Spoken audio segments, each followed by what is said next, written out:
Shopping for a Surprise is the 5th episode of the 3rd season of Barney, and there's a lot of creative, imaginative play in this one, with a lot of opportunities for learning about different environments, such as grocery stores, and it's really fun because it's all about a party. To begin with, I didn't think it was going to be very nostalgic for me, so I didn't think that there would be too much that would take me back to my childhood, but as it went on, I found that increased.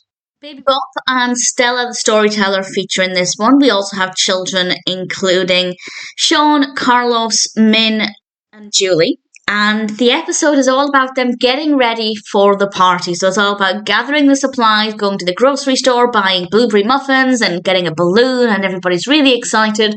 There is a mystery of who this special guest is, but we, the viewer, learn who it is at the very beginning. And I think it would have been better if they hadn't revealed who the special guest was going to be so that the viewer could play along with the mystery and get excited about finding out, because otherwise there's not really a mystery. There's not really a surprise element. And I feel like that, well, I was going to say it ruined it. That's too much of a stretch. But I think it would have been a more exciting experience for young viewers if they could learn who the surprise guest was and have this big reveal for the surprise guest when we find out in the episode.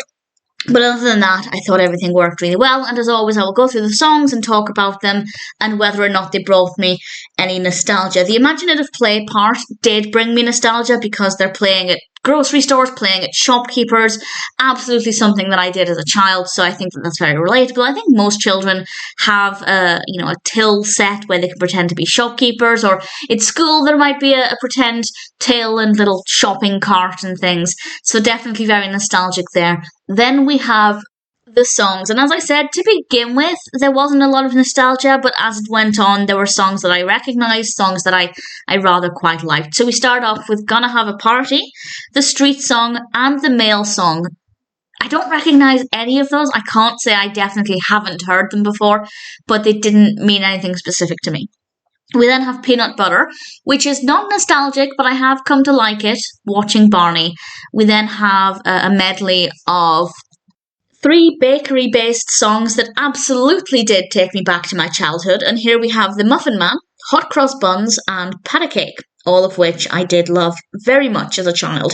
We then have the Rainbow Song, and this isn't the version of the Rainbow Song that I knew. The only Rainbow Song I knew was Red and Yellow and Pink and Green, but this one I love. I've discovered it through rewatching Barney, and I absolutely adore it.